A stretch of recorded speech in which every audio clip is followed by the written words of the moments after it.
I'll try to speak English.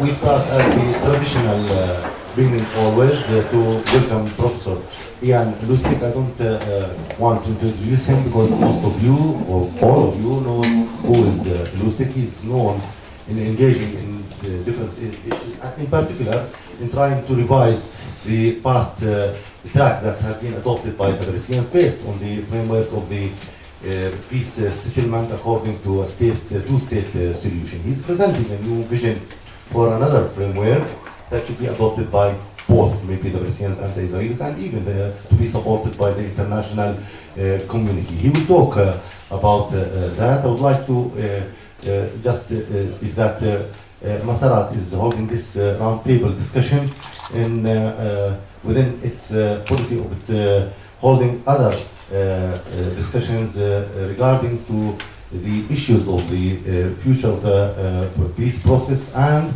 the new tracks and approaches that might be considered by the Palestinian decision makers. We are trying within this approach of مسارات to concentrate on how to have impacts on the decision-making process, not necessarily the decision makers. Besides that, we are considering having the contribution of your all the discussions that you are going to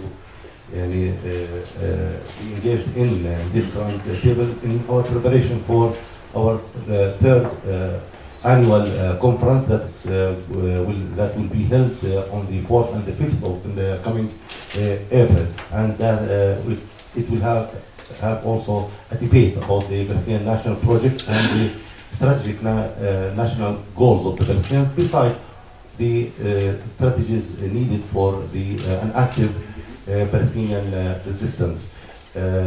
We are welcoming you again. We will listen to Dr. Lوستيك for about 30 minutes, and then we will open the discussion either for questions or comments by each of you for 3 minutes, and then at last we will have a general comment by Dr. Lوستيك.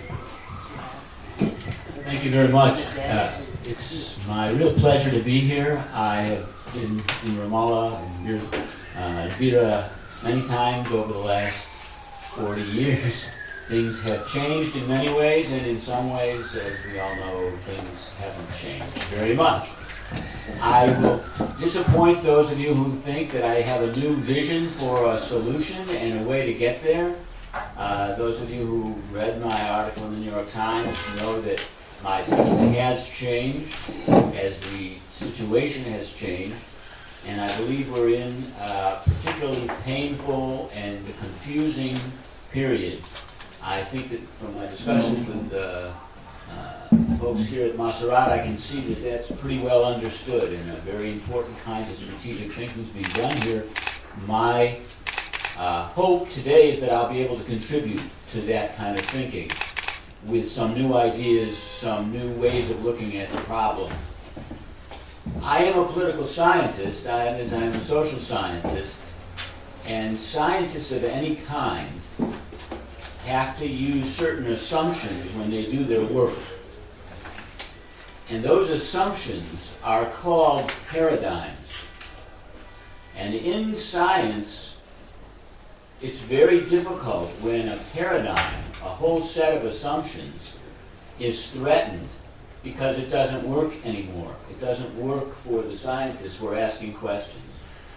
Before Copernicus, astronomers tried to think that the world, the universe revolved around the Earth. And all their predictions about the way stars moved and planets moved were based on that paradigm. It made things very complicated. When Copernicus said, no, the sun is in the middle of the solar system, he was persecuted and he was called a heretic, and it took a lot of time before scientists started to use his paradigm. When Newton came up with his theory of mass and gravity, he had to make an assumption, which was a very strange assumption. He assumed that you could have action at a distance. That is to say, how does the moon know the Earth is here? How does the moon know that the Earth is here to be attracted by it? Is there a radio broadcast to the moon? Is there a string attached? According to science, you weren't supposed to have action at a distance. Newton said, don't ask me that question. Just take my ideas, and you'll see you can explain a whole lot. And he was right. You could explain a lot, but you couldn't ask that question. When Einstein produced his theory of relativity, it replaced Newton because he could answer that question and all the other ones. But Einstein's theory was very difficult for people to understand, and it took a long time for Newton's theory to be replaced. In politics, it works the same way. In order to do work in politics, to mobilize, to organize, to plan, a large group of people have to have a similar set of assumptions. They have to have a similar outlook. And then over time, they try to change reality. But sometimes reality changes so that the fundamental assumptions of that theory are no longer valid, and frustration sets in. You've heard of post-Zionism, yes? For many Israelis, the Zionist paradigm, the Zionist set of assumptions, no longer works very well to predict what or understand what's happening in the world. It's not like Jews all over the world are dying to come, to escape persecution, to come here. But it's very hard. That paradigm has a lot of power. It has money, it has jobs, it has status. People understand it. So it takes a long time to be replaced. And it's a struggle. The two-state paradigm has done a lot of good things over the last few decades. It has helped in many ways change Israel and change Palestine. It has not stopped the settlements. It has not produced a state. It has not achieved return of refugees except for some in the early days of Oslo. Now it's in the same kind of a crisis as Zionism is ideologically, and as a scientific paradigm can be in a crisis. When it's not clear if you're more confused about the situation by using the two-state solution assumptions, or are you more confused by trying to think of a new approach? Okay, those are general comments, so you can see what I think where we are. Now I'm going to say something specific about the current negotiations. And then I want to talk about, to elaborate on my argument in the New York Times, and to respond to criticism that I received. So you can, when I'm done, I look forward to any comments, questions about these topics or other topics you may be interested in talking to me about. I've had a long career as a consultant with U.S. government since Jimmy Carter's presidency, and I continue to consult at different levels, but not directly with the negotiators. So there's a story about Stalin in the 1930s. Stalin's name was mentioned in a meeting, a rally that was being held, a party meeting. And when somebody mentioned Stalin's name, everyone started clapping. And they stood up and they were clapping. And they were clapping. And they were clapping 10 minutes, 15 minutes, 20 minutes, It was a half an hour and they were still clapping. Why? Because no one wanted to be the first to stop. This is a true story. Eventually,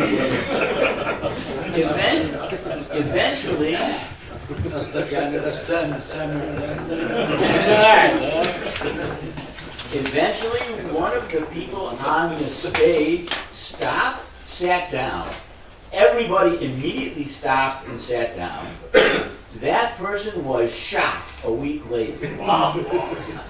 Okay, now that situation in political science is called a Nash equilibrium. So a Nash equilibrium.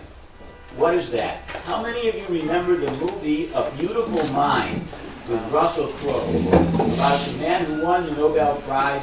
He was psychotic actually, but he was brilliant. He won the Nobel Prize for coming, his name was Nash.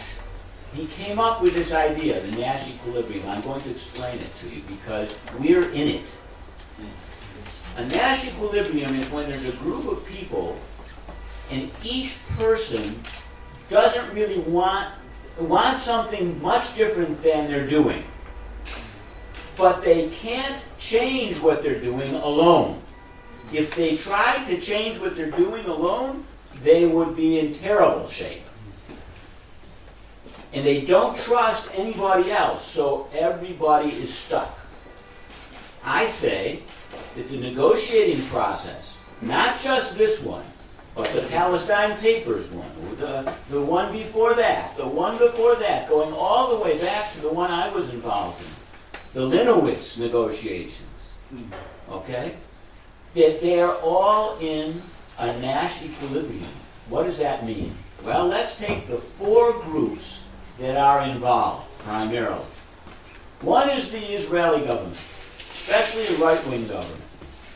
It would like a solution, but not real two states. It doesn't want that. It can't get what it really wants. World recognition that Israel can settle and live anywhere in the territories and there will be no real Palestinian state. But it likes being able to say it supports a two-state solution, for the Israeli public to think it's negotiating, and for the United States not to be pressuring it. So it's a very good, so that's okay with the Netanyahu government. With the American government, it would like to have a real two-state solution. Obama, Clinton, they wanted something decent, but they can't get it. What they really need is not to have AIPAC on their case, not to have problems with the Israel lobby in the United States, to have the world thinking that the United States is helping the negotiations. So ongoing negotiations, even if they don't work, helps the United States protect the government, protect the president from the Israel lobby. The Palestinian Authority, it would like a real two-state solution. It's not going to get them through negotiations. The next best thing is to have continued negotiations. They get hundreds of millions of dollars to help sustain the authority, pay salaries, make life livable in some parts of the West Bank. So they're ready to find ways to continue, even though it's not working. And finally, the fourth group, I call it the peace process industry. That's people like me, reporters, analysts, who constant negotiators, like me, constantly need negotiations which might work, but maybe they're going to fail at any minute. And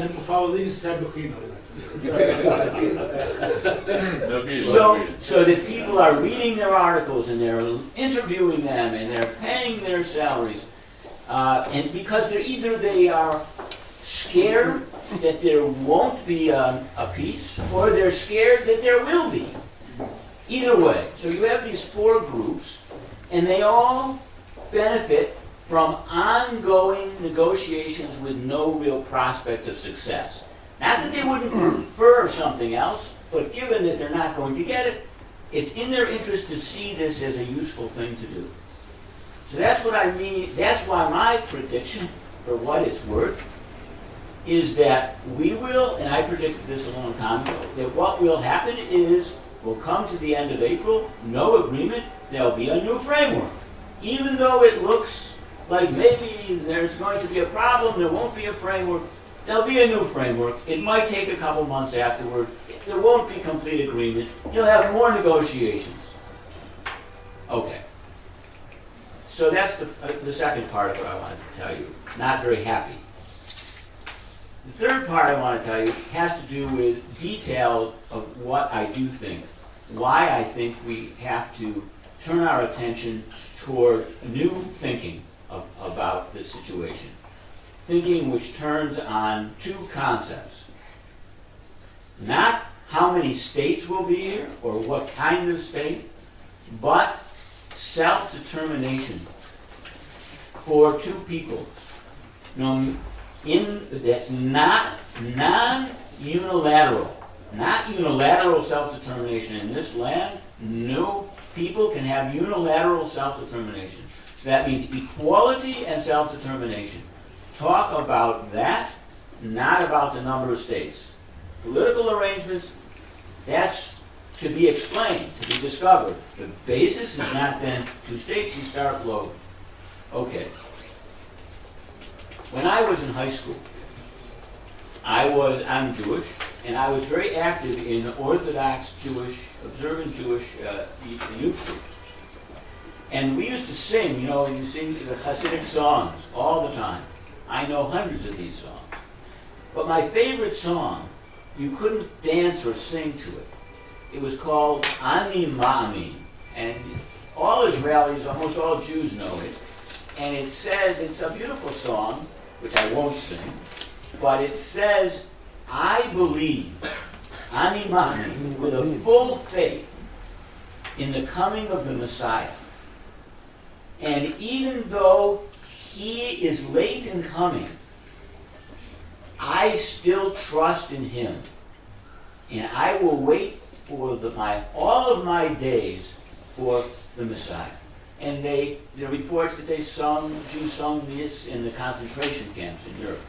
It's a very emotional song. I believe with a full heart. And what I believe now is that there are both Jews and Palestinians and Americans who have that idea about the two-state solution. No matter what happens, the two-state solution will come. I have full faith no matter how long it takes. Now the problem with that is that if the Messiah never comes and you wait for him, that's not such a big problem.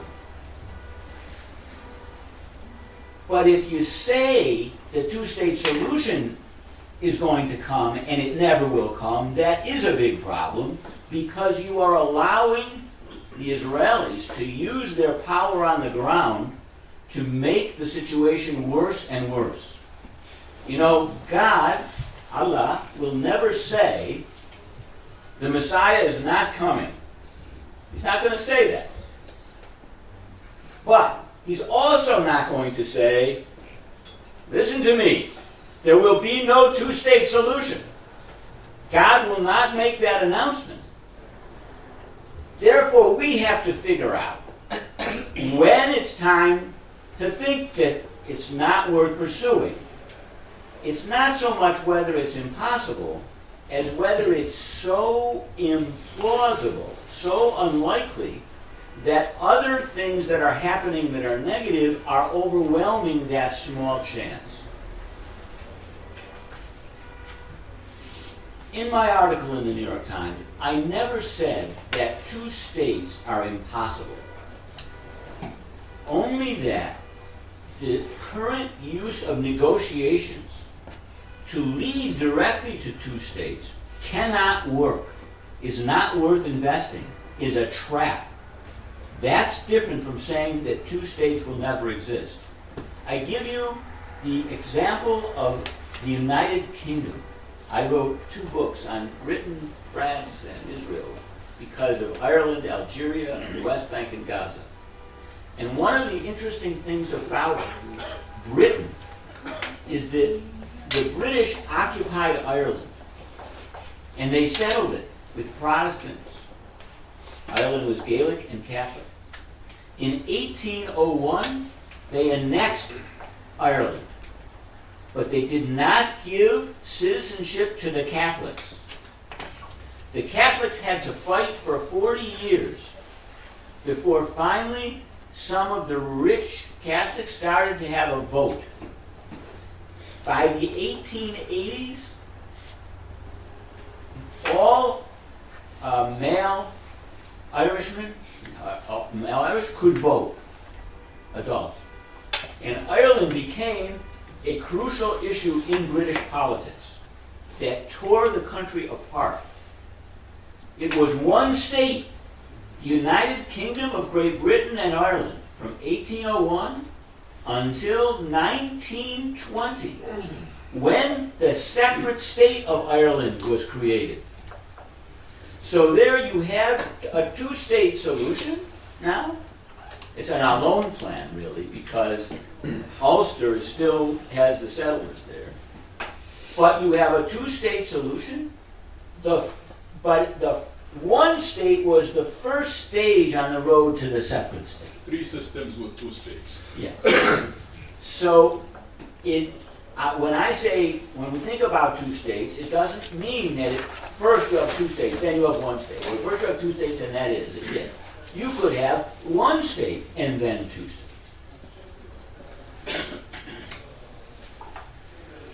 I want to also look at from an Israeli point of view. When I talk to Jewish audiences and Israeli supporters, I try to tell them this. Most of the criticism of the article, not all of it, came from that side.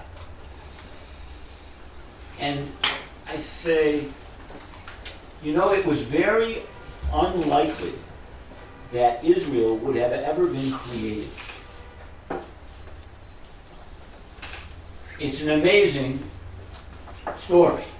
If not for World War II, if not for Zionist movement's particular skills of organization, if not for a whole series of errors and failures on the Palestinian Arab side, if not for the Soviet Union voting with the United States at the UN, Israel might never have come into existence. But it's also probably even more unlikely, once it came into existence in the way it did, as part of the last gasp of imperialism, that a two-state solution would be accepted and implemented. Why? Because if you look at all the other European societies that ended up in the Third World, like the United States, Canada, Australia, Rhodesia, South Africa, Algeria, Kenya,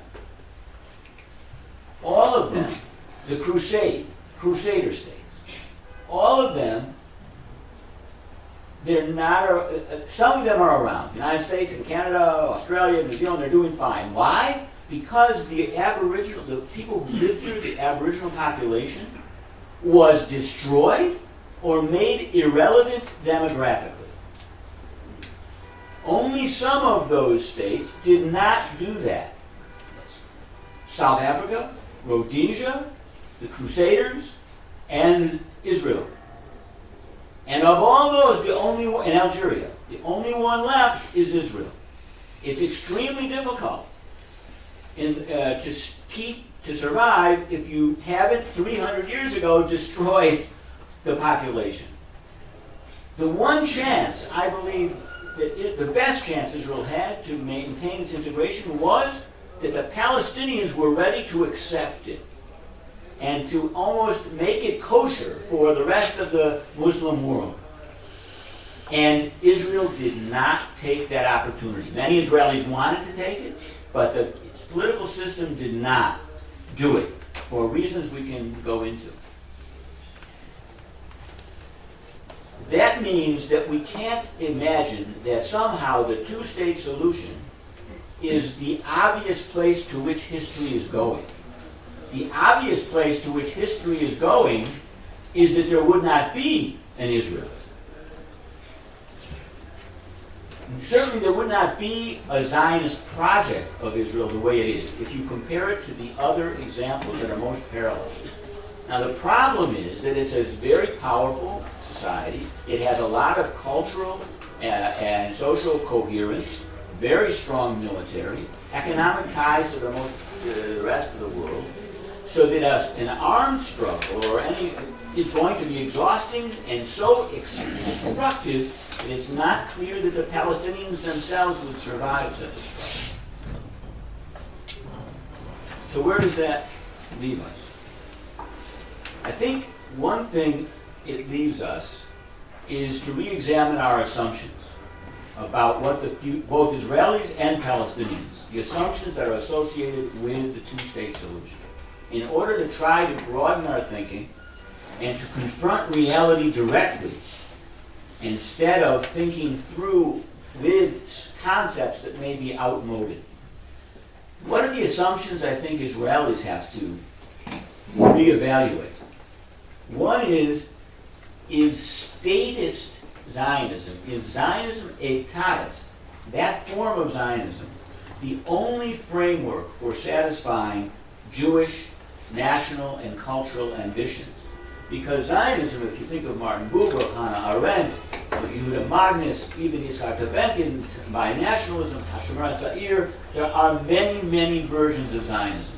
The version that became what I call hegemonic, that became dominant, that became as if it's the only kind of Zionism, is a combination of Ben-Gurion and Jabotinsky that focuses entirely on state power, almost entirely.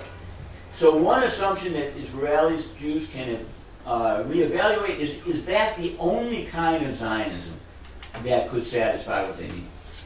Another isn't there not a fundamental inconsistency between Jewish stateness, the idea of a Jewish state, and principles of citizen equality when there are two large competing communities mobilized? That assumption is unexamined by not defining Jewish state. Very few Israelis ever are forced to define it. And I would suggest, as a negotiator, one thing you can ask Netanyahu repeatedly, you're asking us to agree to something, what do you mean by it exactly? Exactly, because maybe some of that we could agree to. But I'm not, the only person I ever heard really who defined it honestly was Kahana.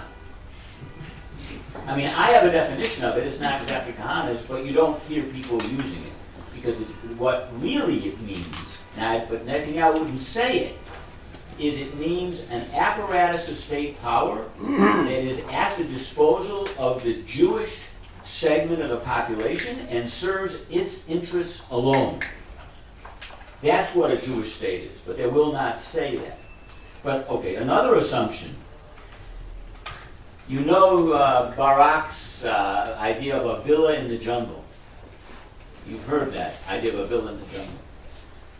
Can those who live in a villa survive in a jungle unless the jungle is turned into villas or the villa becomes part of the jungle? Can you really survive over the long term as a villa in the jungle? And finally, because can Jews in Israel really expect to win in endless competition and brutality with the other peoples of the Middle East? Which is what, if you read the right-wing think tanks in Israel, when they talk about military strategy, that is what they say. And not in so many words, that is what we will fight forever and we will try to be even more brutal than our enemies. And I think that's an assumption that Israel can do that, which needs to be re-examined. Palestinians also have assumptions to be re-examined. For example, One of them I mentioned. Can the Palestinian people really survive an all-out struggle between a Muslim Middle East and a Jewish state capable of using weapons of mass destruction? Will the Palestinians really survive? Can a Palestinian Zionist movement, that is a Palestinian movement to return from Ghurba and make a dawla in Palestine, can it be more successful, more humane, or more stabilizing in its effects than the Jewish form of Zionism? Can it really be? Isn't there something in that dynamic that might be very dangerous?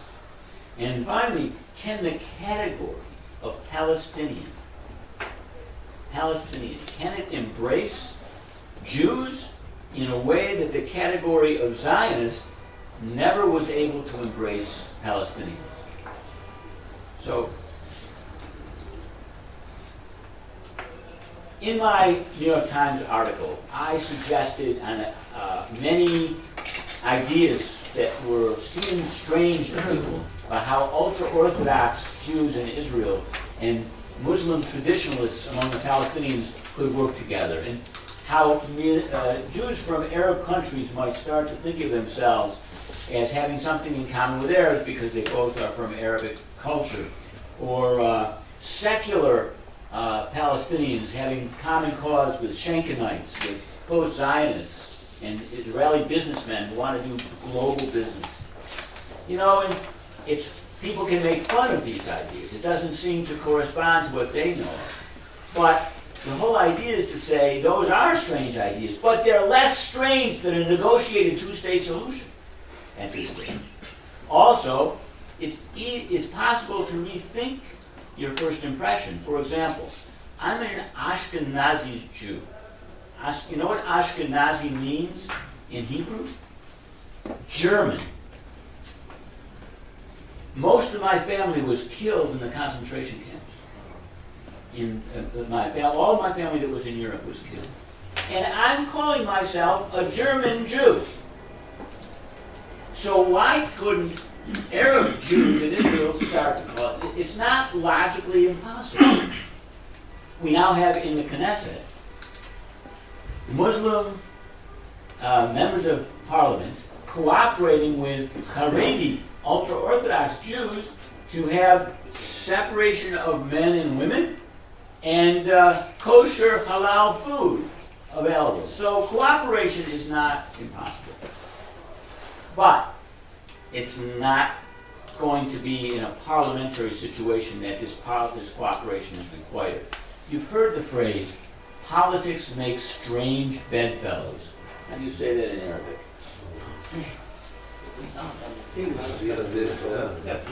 Politics Makes sense or not?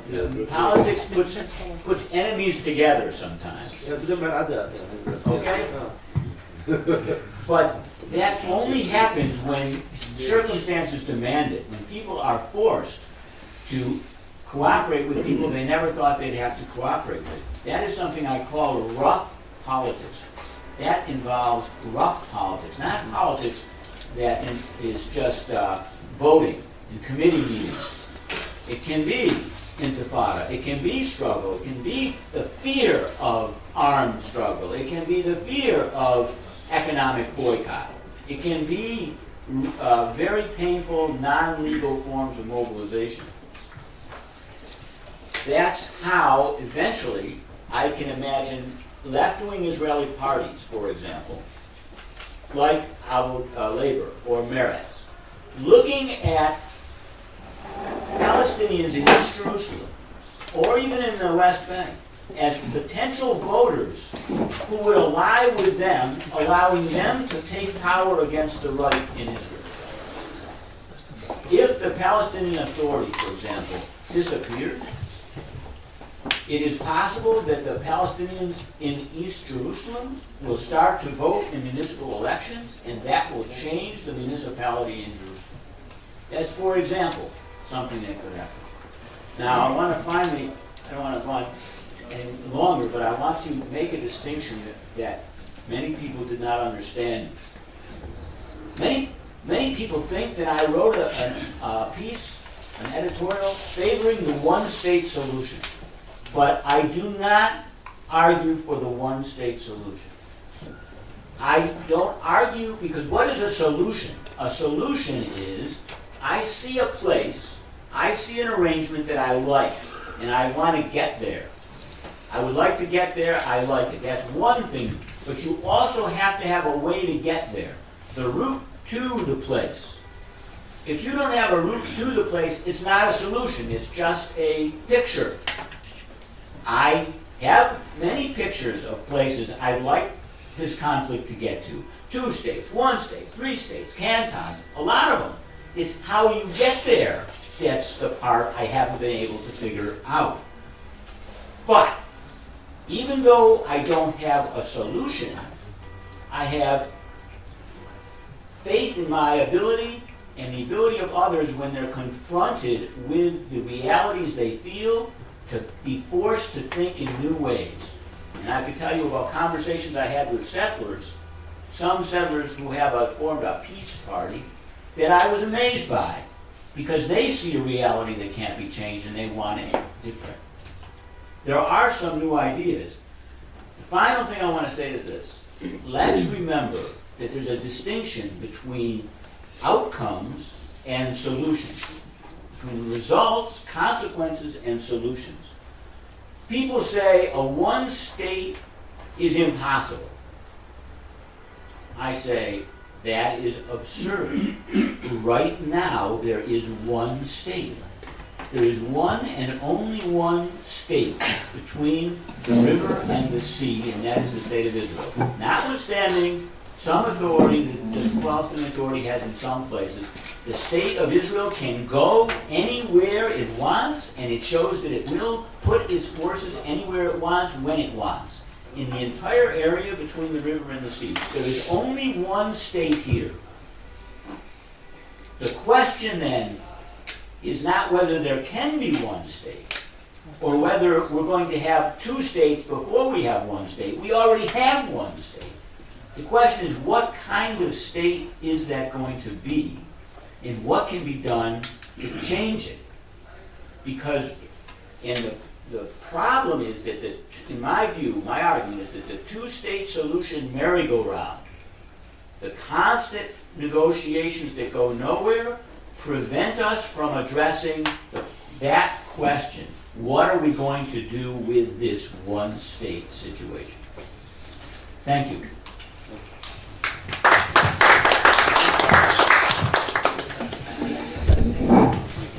Thanks a lot for this valuable contribution that helps us in the debate that we are having currently among the Palestinians, and even it's raised in the debate among, at least within the European Union countries. I will open the discussion. Each one can have 3 minutes in order to either comment or ask. There is quite an interesting ideas that we have listened to today about if there is a possibility for having a new version of Zionism, if there is a way to get from the current situation that you already described as a crisis for everybody, Palestinians, Israelis, and Americans.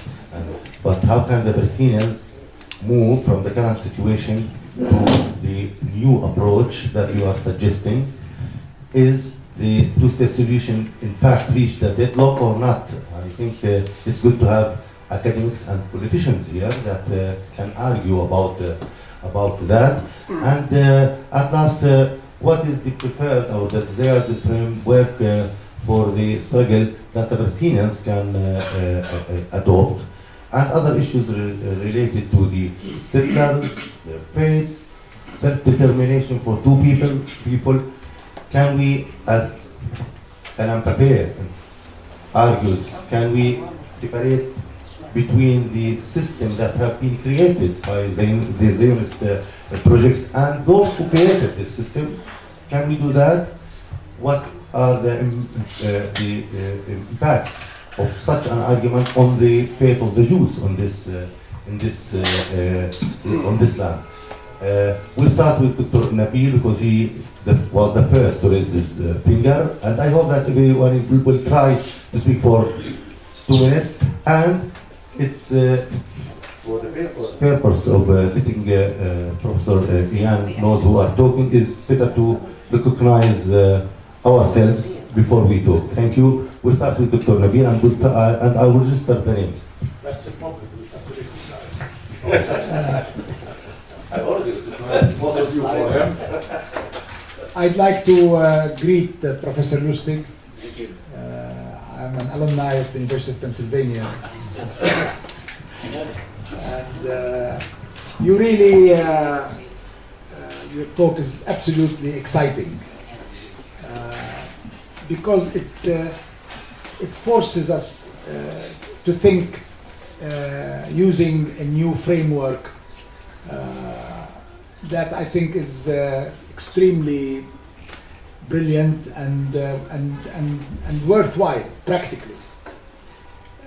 First thing that comes to mind is in implementing your thoughts is the futility of these negotiations.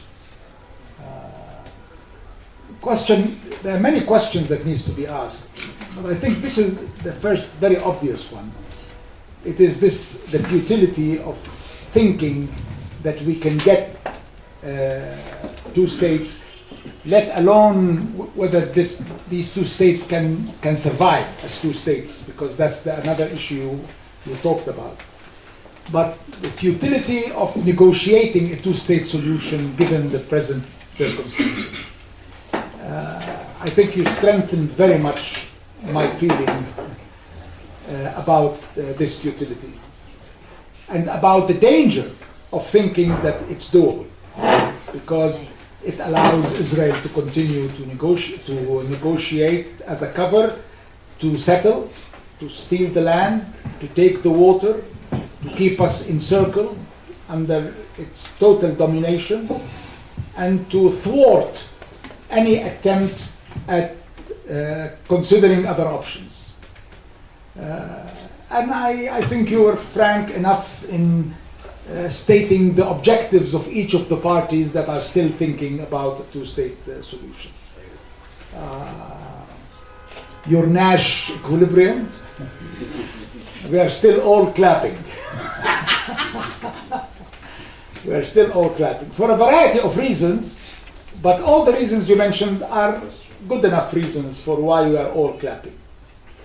But you have to consider also another possibility. That is, maybe we are in the 2-state solution just to be able to maintain what you consider to be the sine qua non for the failure of Israel, and that is the perseverance of the Palestinian people on its land.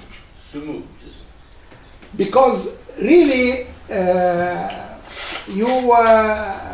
it's very interesting to think about the difference between Kenya, Algeria, and South Africa on one hand, and the United States, Canada, Latin America, and Australia, and New Zealand on the other hand. I haven't thought about it really. And I agree, the difference is the conqueror was not able to destroy the population of Algeria, the population of Rhodesia, and the population of South Africa. And therefore, it was inevitable that one day these people will be able to take over their land and regain their rights. But they did it in 2 different ways. In Algeria and Kenya, all the white conquerors had to leave. In South Africa, the indigenous population and its revolution was able to create a system by which they offered the absorption of the conqueror's population into their non-apartheid state. And I think that was the origin of the idea of the Palestinian democratic, secular state that we talked about, I wrote about a lot in 1969. The idea then was the ability of the Palestinians to liberate Palestine, i.e. end Israel and create there a state that can absorb all the Jews together with the Christian and Muslim Arabs population of Palestine. The idea of a democratic state was never to be reached through negotiations. It was supposed to be the objective of liberation. And I recall in Cairo in 1969, there was where I spoke about this very much in detail. There was about 200 Jewish Europeans attending the conference in support of the Arab peoples, that it was called at the time, that I asked them to join the struggle of the Palestinians, that joining the struggle of Palestinians for liberation would give them definitely a role in the building of the secular state that will emerge as a result of that liberation. But then, of course, I agree that now the situation is more difficult, and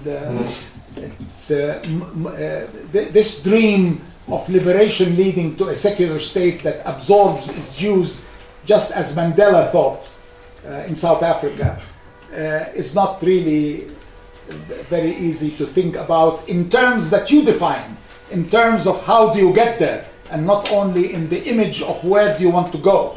That is to think in dynamics rather than in comparative statics.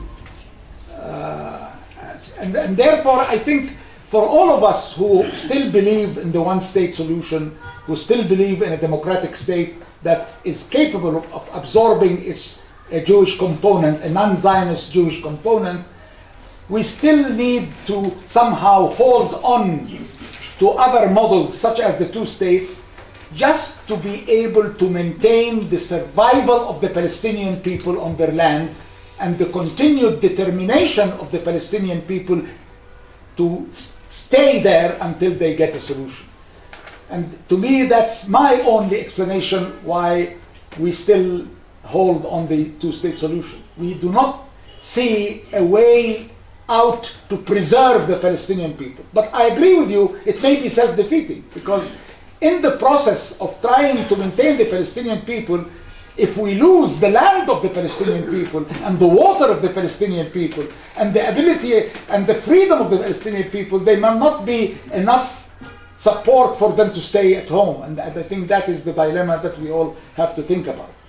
I'm not offering any solutions. I'm trying to translate your words into our thoughts. Thank you very much for allowing us and for creating that bubble in our minds. Thank you very much. Thank you.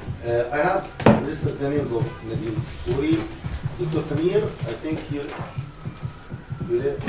and Nasri, Samia, Ali Johar.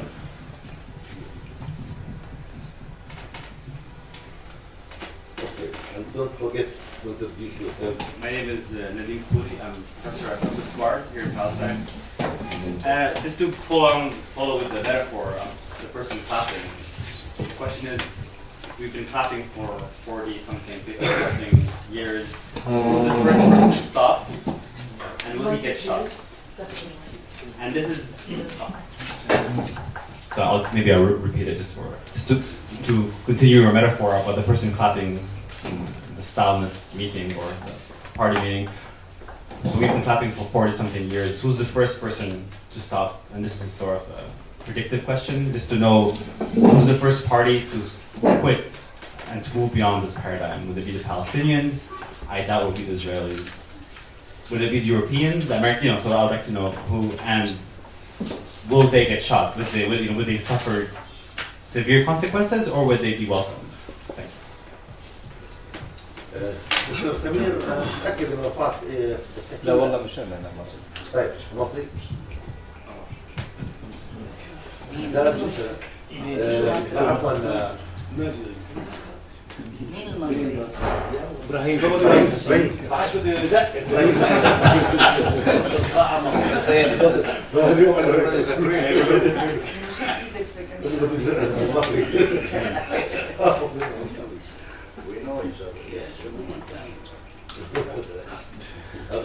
Yes, My question is Jabotinsky and Ben Gurion, two Ibrahim Husseini, journalist from Jerusalem, Palestine.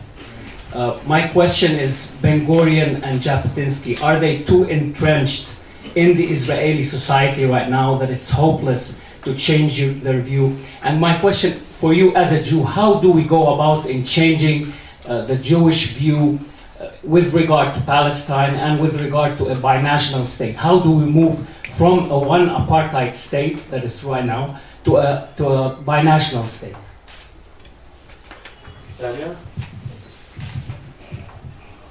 Samia Bamin, and just say that If we do, there will be a solution.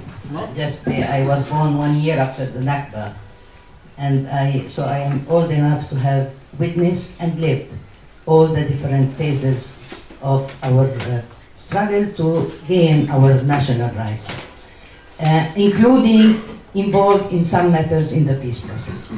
So allow me to just, with all due respect, to make two comments. First, in your four groups, you just dismissed the US government responsibility by saying it is the impact of EPAC and the lobbying. I think it's not only EPAC, and one of the failure of the peace process, in my opinion and in many, is it was monopolized by the United States. And so the asymmetry between us and the Israeli has been reinforced with the non-honest broker, which was the US itself. Secondly, you talk about self-determination, and as you said, there is already in Israel what is called a minority of Palestinian Israelis, and who by law are citizens of Israel. But even though these are not treated like this and are discriminated against after more than 64 years now.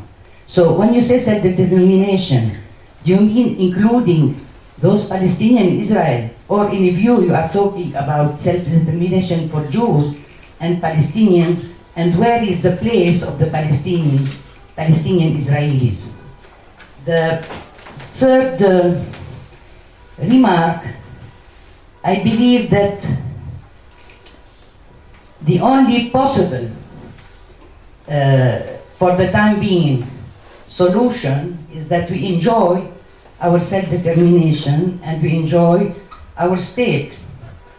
The problem, so, if we want to re-evaluate, is to re-evaluate the peace process, is to re-evaluate the reference of this team, is to re-evaluate the role of the US, is to go for a strategy where we can ask for an international involvement. This international law, international resolution, all this is not something we are going to throw now in the trash. We have struggled a lot, paid a lot to achieve some resolution guaranteeing our rights, so we will not throw them now. And there is a change also in the world, in the play of power in the world. And this also we should, when we reevaluate, to take it in consideration and how we can benefit from it.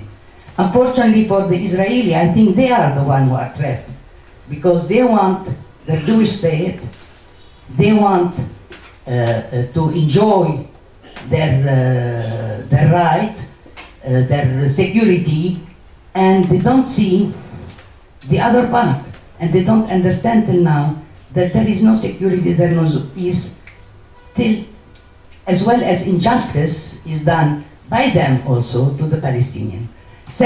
Last remark, if you allow me, is relating to, excuse me, just, is related to something in your logic. You have focused a lot on what, apart the four groups, a lot about Israel and how they understand and etc. I didn't see, you didn't put yourself in the clothes of the Palestinians, and I think if you want to have a very objective analysis, you have also to see from the other side. Thank you. Thank you. علي جوهر.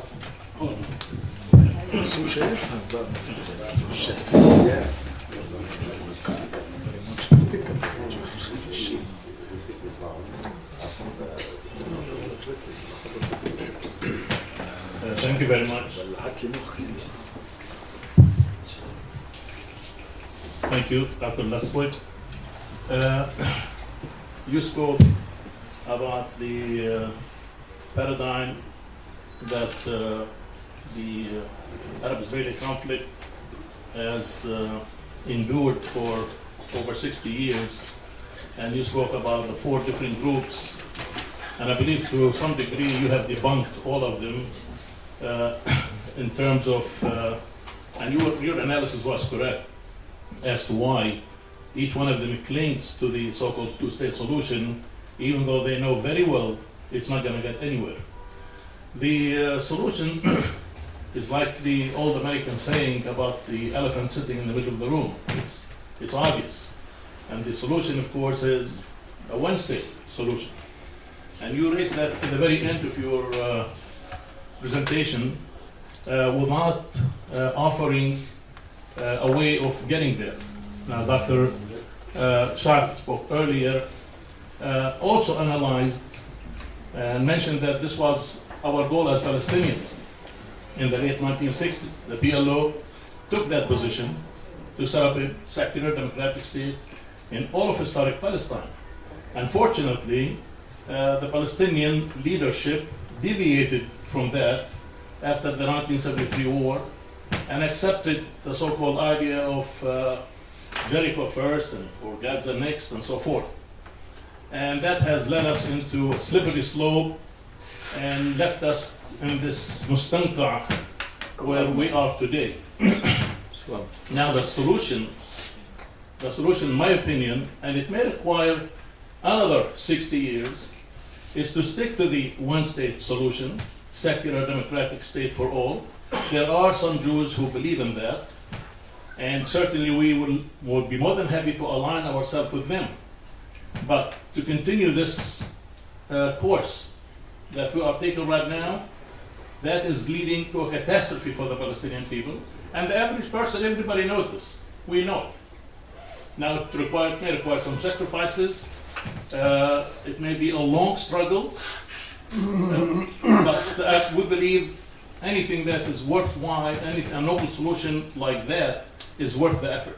And in my opinion, it's worth the effort of people like you, Dr. Lostwick, who can speak to the American people, speak to the Europeans and so forth, to advocate and support this particular position if you believe in it. If you believe in it. Many of us believe in that. So I would like to know if you have any specific ideas on how we can revive that particular position. Thank you. Thank you. We'll take other 3 rounds of the questions and we'll finish this round and then we'll give a space for Professor Ian to comment and then we'll take another round. So the 3 who I'm going to allow to talk, if I can allow myself to talk this way, Dr. Nasri and Goyla and Dr. Nabil Qassis, and then we'll take the next round. Thank you. Can you introduce yourself? Introduce yourself. Dr. Nasri, conseiller, medical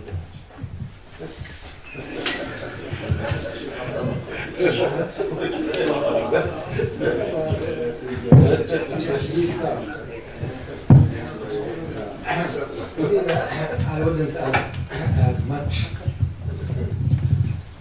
more than what was said, but I would like to mention something.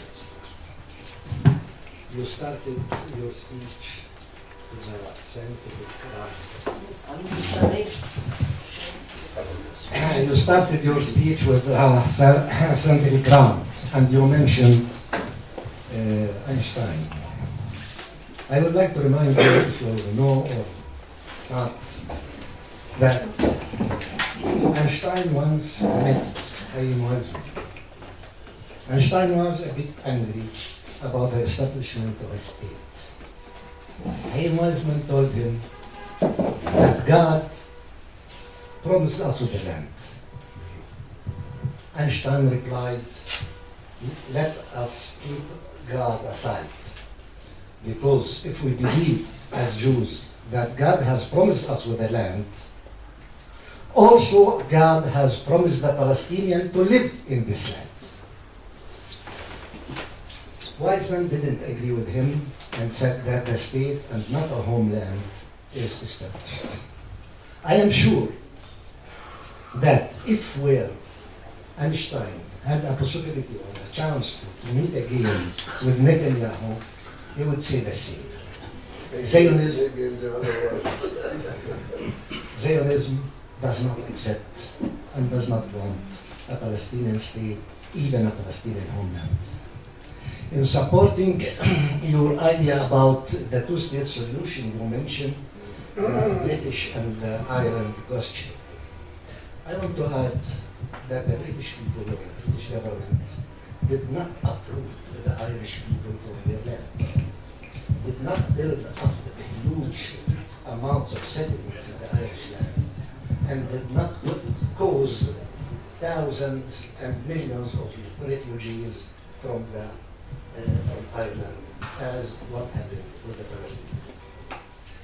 Third comment only, if you believe in the two-state solution, do you think that the refugees, the Palestinian refugees, will have the right to go back home?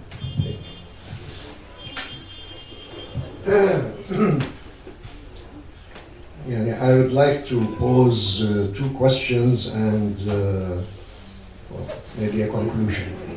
My name is Faisal Leila. I belong to the Democratic Front for the Liberation of Palestine. The first question is, does the principle of self-determination really apply to both peoples? Because here we have two problems. The first problem is the definition of the two peoples. What is the Jewish people? Is it the Jewish Israeli people, or is it the Jewish people all around the world? Secondly, what is the Palestinian people?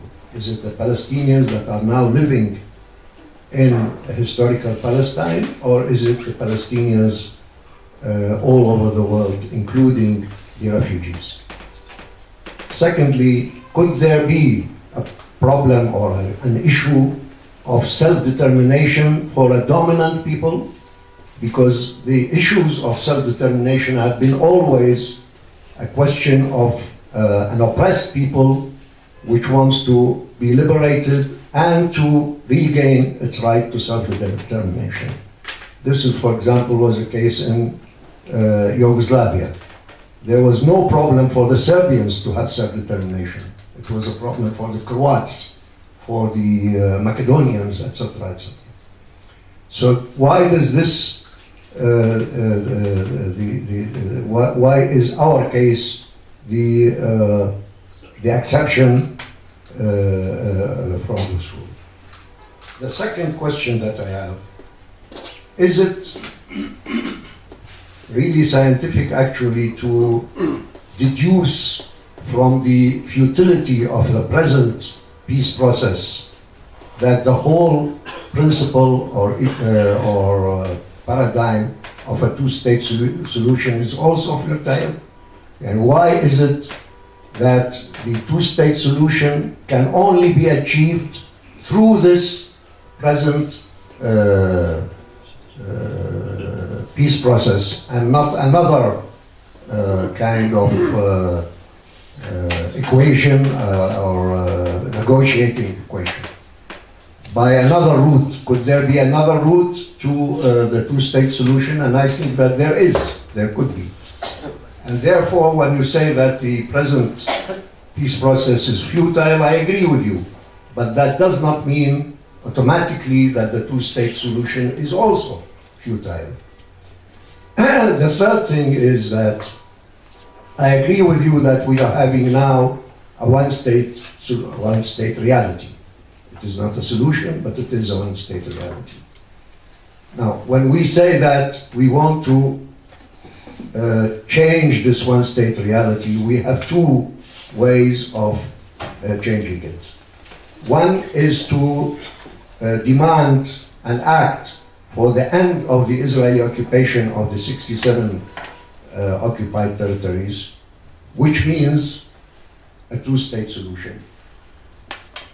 Or the other one is to fight for political rights and political or civil rights for the Palestinians that are living under this dominant one state.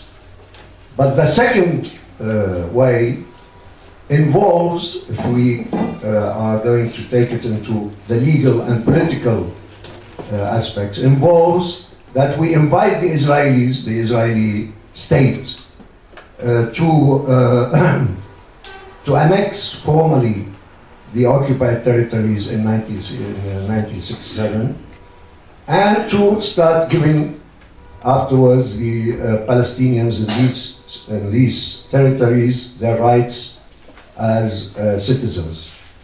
And this also leaves one other problem, and that is what will happen with the refugees.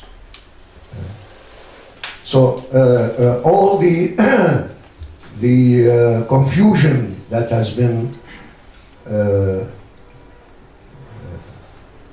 put into the idea of the two-state solution could also leave us with more confusion when you are saying that we are having a one-state reality. Why don't we keep it and try to reform it in a way that will recognize the self-determination principle for both peoples? Thank you, Dr. Nabil.